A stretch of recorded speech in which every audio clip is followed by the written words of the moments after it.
En 1997, el mundo del ajedrez se estremeció con la derrota sufrida por uno de los campeones de ajedrez más grande de todos los tiempos, Garry Kasparov, quien perdía ante Deep Blue, una supercomputadora que calculaba 200 millones de jugadas por segundo.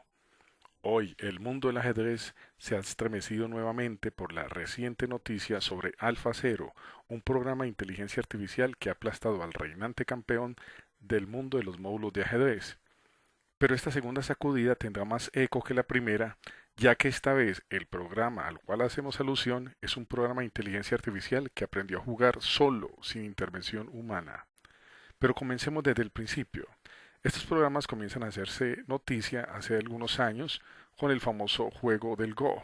El Go es un juego inventado en China hace más de 2500 años, cuyo nivel de complejidad muchos aseguran es superior al del ajedrez. Pues bien, se desarrolló un programa llamado AlphaGo por la empresa DeepMind, empresa dedicada a la investigación y desarrollo de la inteligencia artificial, la cual fue adquirida por Google en el 2014. Este programa AlphaGo derrotó a dos campeones mundiales de Go. Ahora AlphaZero ha vencido a Stockfish, el reinante campeón del mundo de las computadoras que juegan ajedrez. AlphaZero adoptó un enfoque más parecido a la forma en que jugamos los humanos, en cuanto a la búsqueda de movimientos, procesando alrededor de 80.000 posiciones por segundo en ajedrez en comparación a los 70 millones por segundo que calcula Stockfish versión 8. AlphaZero también aprendió Chogi en 2 horas antes de vencer al programa líder Elmo en un juego de 100 partidas. AlphaZero ganó 90 juegos, perdió 8 y empató 2. Ok. Pero detengámonos un momento y preguntemos, ¿de dónde viene todo esto de los programas de ajedrez que aprenden solos y juegan mejor que el campeón del mundo? Para dar respuesta a esta pregunta debemos remontarnos un poco en la historia de la inteligencia artificial en los juegos de aprendizaje autónomo. Nuestra aventura comienza con un ingeniero llamado Arthur Samuel, quien sería pionero en el desarrollo de la inteligencia artificial y especialmente en la creación de la Machine Learning o aprendizaje automático. Los intereses científicos de Samuel lo llevaron al Boston Tech, el nombre anterior de lo que hoy se conoce como el Massachusetts Institute of Technology, más conocido como el MIT. Allí trabajó por un tiempo con el equipo de Vannevar Bush.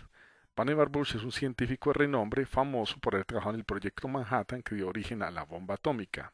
Samuel hizo parte de este equipo de Vannevar y trabajó con él durante un tiempo en el desarrollo de la calculadora analógica que luego se conocería como analizador diferencial. Baste saber por ahora que con esta máquina se pudo desarrollar la bomba de rebote, que era una bomba que se soltaba desde un avión y rebotaba sobre la superficie del agua al estilo de las pelotas de ping-pong y fue usada para atacar las represas hidroeléctricas alemanas durante la Segunda Guerra Mundial.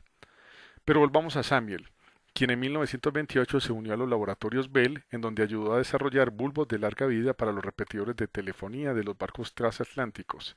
Samuel sospechaba que pronto habría algo que reemplazaría a los bulbos y en efecto, en el tiempo llegaría el transistor.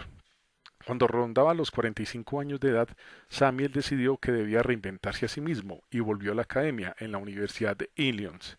Allí inició un laboratorio para hacer bulbos al vacío e incluso se compró una avioneta y aprendió a volar. Pero habría algo que haría volar aún más a Samuel. A final de 1948, Samuel leyó un famoso artículo de Shannon sobre cómo escribir un programa para jugar al ajedrez. Él decidió entonces escribir uno que jugara a las damas inglesas, que consideró sería más fácil de programar. Nada más alejado de la realidad. Samuel dijo, pensé que sería un trabajo trivial para programar una computadora que jugara a las damas inglesas. Pero lo cierto es que tuvo que hacer todo desde cero, ya que el artículo escrito por Shannon solo prototipaba la idea, pero Shannon no escribió código alguno.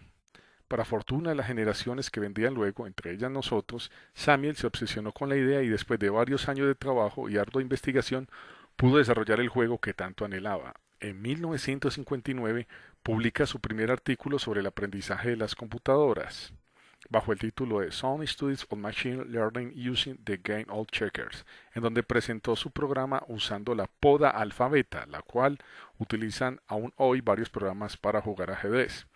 Por ese entonces Samuel tuvo la dicha de trabajar en IBM, en la computadora 701, en la que pudo probar su programa.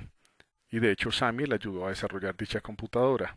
Samiel colocaba 4 computadoras a jugar miles de partidas de damas entre ellas, cuyos datos de los resultados se iban acumulando permitiéndole a las máquinas aprender de la experiencia y en consecuencia mejorar su desempeño, con lo cual nació la Machine Learning o aprendizaje automático.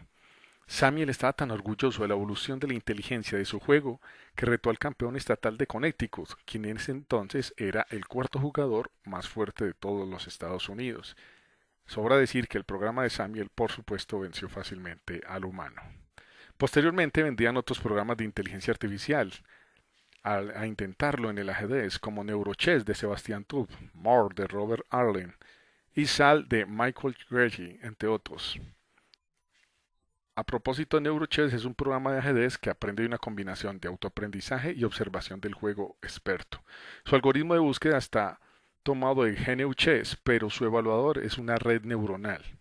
De hecho, utiliza dos redes neuronales, una llamada V, que es la que hace la función de evaluación, y otra llamada M, que es una red neuronal del buen juego del ajedrez, es decir, está entrenada con una gran muestra de juegos de grandes maestros, lo que le ayuda a predecir las mejores jugadas. Como podrán imaginar, no es 100% autosuficiente ya que utiliza la combinación del aprendizaje con el refuerzo de datos de grandes maestros, lo cual tuvo que hacerse porque cuando se intentó que el juego aprendiera por sí mismo, era débil en las aperturas y exponía tempranamente la dama. Luego vendría Morph, que es un sistema de ajedrez adaptado, orientado a patrones, que aprende a jugar ajedrez solo desde su experiencia, es decir, este sí aprende solito. Morph representa el conocimiento del ajedrez, o representa más bien el conocimiento del ajedrez como patrones ponderados, denominados PWS, para pares de patrones y peso. Los patrones son gráficos de las relaciones de ataque y defensa entre las piezas del tablero y los vectores de la diferencia material relativa entre los jugadores. Cuando Morph analiza una posición de ajedrez, calcula qué patrones coinciden con la posición y utiliza una fórmula global para combinar los pesos de los patrones coincidentes en una evaluación. Morph juega el movimiento con la mejor evaluación. Morph utiliza una amplia variedad de métodos de aprendizaje para aprender los patrones y sus pesos. Posteriormente llegaría a SAL. SAL es un sistema general de aprendizaje de juegos escrito por Michael Crety, científico informático e investigador de inteligencia artificial de la Universidad de California en San Diego, quien lo realizó para su tesis doctoral en 1993. A diferencia de Morph, que acabamos de ver, SAL no solo juega ajedrez, sino que además puede aprender y jugar cualquier juego de mesa entre dos oponentes siempre que el juego se pueda dar en un tablero rectangular y use tipos de piezas fijas. Y aquí es donde vemos ya la relación de estos programas con lo que posteriormente vendría con AlphaGo y AlphaZero. La función de evaluación de SAL es una red neuronal de retroprogramación. En realidad utiliza evaluadores separados para los dos lados del juego. Las entradas a la red son características que representan la posición de la placa, el número de piezas de cada tipo en la placa, el tipo de pieza que se acaba de mover, el tipo de pieza que se acaba de capturar y un montón de características ad hoc que tiene que ver con piezas y cuadrados bajo ataque y amenazas para ganar el juego. SAL fue probado en los juegos de Tic-Tac-Toe, en el que dominó el juego tras 2000 partidas, en el Connect Four con 100.000 partidas y en ajedrez con 4.200 partidas, aunque fue suspendido, pero se sabe que iba mejorando con la experiencia adquirida en las miles de partidas. Lo importante de SAL es que, al igual que AlphaZero, aprende por sí mismo con la experiencia y puede jugar otros juegos de mesa aparte del ajedrez. Bien, suficiente recuento histórico por ahora. Centrémonos ahora en AlphaZero. ¿Cómo funciona AlphaZero? Para procurar una respuesta que nos acerque al máximo, vamos a abordarla desde dos fuentes. Una será la información compartida sobre AlphaZero por parte del equipo de DeepMind y la otra será desde la información compartida por el mismo equipo de DeepMind, pero sobre Girafe, cuyo código está disponible al público, lo cual nos permitirá una aproximación más acertada sobre el funcionamiento de AlphaZero. Aunque el código fuente de AlphaZero aún no ha sido liberado, no obstante, el equipo que lo desarrolló ha dado a conocer los aspectos más relevantes del programa y recordemos además que AlphaZero es la versión mejorada de AlphaGo, cuyo código está disponible en Internet y cuyo funcionamiento pues conocemos más en detalle. La siguiente imagen muestra un poco la arquitectura de cómo funciona AlphaGo 0. Voy a centrarme en, digamos, las funcionalidades principales. Empezamos con Self Play, que es juego contra sí mismo en esta etapa. pues recordemos que AlphaZero está compuesto por tres etapas que corren en forma paralela. La primera es self-play o jugar contra sí mismo. En esta etapa se crea un set de entrenamiento. En el caso de AlphaZero se sabe que jugó miles de partidas contra sí misma durante 4 horas. Por ejemplo, en el AlphaGo jugó casi 5 millones de partidas durante 3 días. En cada movimiento se almacena la información, esto se conoce como estado del juego, lo que le permite al programa analizar las probabilidades de búsqueda a través de su búsqueda Monte Carlo. La otra etapa es la red de readiestramiento. En esta red se utilizan los datos de entrada de los estados de juego mencionados anteriormente y se realiza un bucle de reentreno con un lote de las mejores posiciones extraídas de los últimos 500.000 juegos que ha realizado la máquina sobre sí misma. Se hace una optimización de los pesos de la red. Esta etapa además contiene una función de pérdida que compara las predicciones de la red neuronal con las predicciones de búsqueda para elegir las juzgadas que considera ganadoras. Después de cada 1000 bucles de entrenamiento, la red se autoevalúa para predecir mejor según el juego de su rival. Y la tercera etapa es evaluar la red. Tal y como lo muestra claramente la imagen, esta etapa hace juegos internos con sus redes sobre las variantes que se estén presentando en el tablero para deducir las mejores jugadas. Prueba para ver si la nueva red es más fuerte y juega 400 juegos más entre la última red neuronal y la mejor red neuronal actual. Ambas redes jugadoras usan la búsqueda Monte Carlo para seleccionar sus movimientos con sus respectivas redes neuronales para evaluar los nodos de las hojas. El último jugador debe ganar el 55% de los juegos para ser declarado el nuevo mejor jugador entre estas dos redes. Y así, mediante estas búsquedas, especialmente la búsqueda Monte Carlo y el uso de las redes neuronales, entonces se eligen las mejores jugadas. Hablando de la búsqueda Monte Carlo, pues para no entrar en detalles demasiado técnicos, basta con decir por ahora que es un algoritmo heurístico que analiza los movimientos más prometedores. Busca simular un árbol de juegos como el algoritmo min-max utilizado mucho en los programas de ajedrez hasta ahora, y realizando cálculos e interacciones, y con estos resultados concluye qué movimiento es más probable para ganar el juego. Se sabe entonces que el algoritmo AlphaZero funciona en una única computadora dotado con 4 unidades de procesamiento de tensor o TPUs, que son circuitos integrados especialmente desarrollados para trabajar sobre las bibliotecas de TensorFlow, que es la biblioteca principal que utiliza Google para el aprendizaje automático o Machine Learning, y la cual liberó Google el 2 de noviembre de 2017 mediante la versión 1.4 para que se pueda utilizar en ejercicios o desarrollo de programas de inteligencia artificial. Había mencionado a Girafe y es bueno utilizarlo como referencia para AlphaGo o para AlphaZero. Girafe para mí es el precursor de los ahora famosos alfas. Girafe fue desarrollado por Matthew Lay, miembro del DeepMind, con su tesis magistral sobre la inteligencia artificial en el desarrollo de un programa ajedrez que aprendiera por sí mismo sin intervención humana, lo cual se logró, pues la joya, luego de ser encendida, logró el nivel de un maestro de ajedrez a las 72 horas de estar jugando de forma ininterrumpida contra sí misma. Girafe utiliza Machine Learning, Deep Learning y aprendizaje reforzado, tal y como lo hace AlphaZero. La buena noticia, acá es donde nos debe interesar muchísimo, es que Girafe, su código fue liberado y puede ser descargado desde internet, al igual que su motor UCI, el cual lo pueden instalar ustedes y jugarlo en el Fritz. Pueden mirar el video que relaciono en la parte superior donde muestro cómo se descarga y se configura en el Fritz.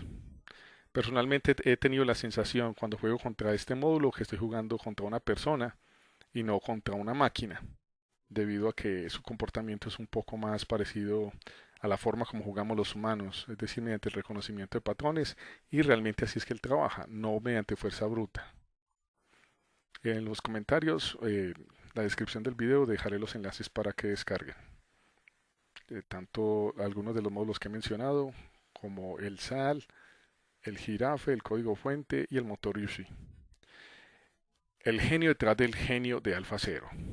Pues no podía dejar de lado o no podía dejar de mencionar o cerrar este video sin mencionar al cerebro detrás de todo esto. Se trata de Demis Hassabis, el cual es el CEO de DeepMind Technologies, quien era considerado un niño prodigio del ajedrez y de hecho a los 13 años ya contaba con un elo de más de 2300. En 1999, a la edad de 23 años, Hassabis ganó la Olimpiada Mental Deportiva, una competencia internacional multidisciplinar anual para juegos de habilidad mental. Lo ganó en un récord de 5 veces consecutivas antes de retirarse del juego competitivo en 2003. Demi se dedicó de lleno a la investigación de la inteligencia artificial, fundó DeepMind, que fue comprada en 2014 en 400 millones de libras por Google. Finalmente, pues quisiera compartir algunas conclusiones luego de analizar el comportamiento de estas máquinas. Desde hace un par de años he venido trabajando en proyectos de investigación relacionados con la inteligencia artificial y pues desde hace mucho me ha apasionado la forma como juegan las máquinas. De hecho, recuerdo cuando hice mi primer programa de ajedrez que me vencía, entonces me sorprendía pues la forma como toman decisiones estas máquinas. Entonces quisiera hacer un par de conclusiones sobre AlphaZero y la inteligencia artificial en los juegos de ajedrez. Algunas personas pues han estado desmeritando los logros de AlphaZero al mencionar que jugó contra una versión pobre de Stonefish. Comprendo eso porque yo también le tengo mucho cariño a Stonefish, pero lo cierto es que los módulos de Stonefish, Ripka, Houdini, etcétera, están fundamentados en la fuerza bruta, apoyados pues por unos algoritmos muy interesantes que han ido evolucionando, pero la gran diferencia con AlphaGo es que AlphaGo está fundamentado en inteligencia artificial y sus algoritmos son mucho más eficientes, están vivos, aprenden solos. Recordemos que Stockfish utilizaba 70 millones de cálculos por segundo, mientras AlphaZero solamente hace 80.000, pero es mucho más eficiente. La inteligencia artificial, recordemos que no nació ayer, como hemos visto en este video, pues ya desde antes de los 60 ha seguido evolucionando y ha mantenido su fuerza y ha tomado su fuerza más bien en el mundo actual gracias a los avances en computación, hardware y masificación de las tecnologías de la información y las comunicaciones. Si desean profundizar, les recomiendo el primer video que hice hace algunos meses sobre la evolución de la inteligencia artificial en los juegos de ajedrez, en el cual muestro cómo es posible que los seres humanos mejoremos con la ayuda de la inteligencia artificial. Nos vemos en el siguiente video.